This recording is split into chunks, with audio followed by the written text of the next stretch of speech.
நாளாகுது.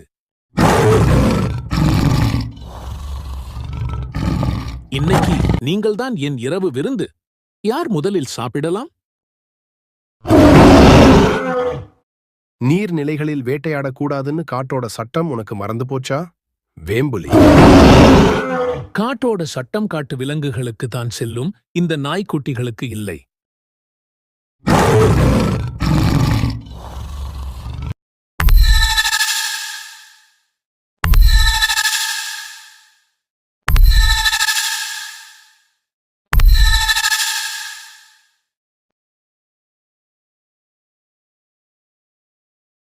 அதுக்கப்புறம் என்ன ஆச்சுன்னு தெரிஞ்சுக்க எங்க சேனலை வாட்ச் பண்ணுங்க, லைக் பண்ணுங்க, சப்ஸ்கிரைப் பண்ணுங்க.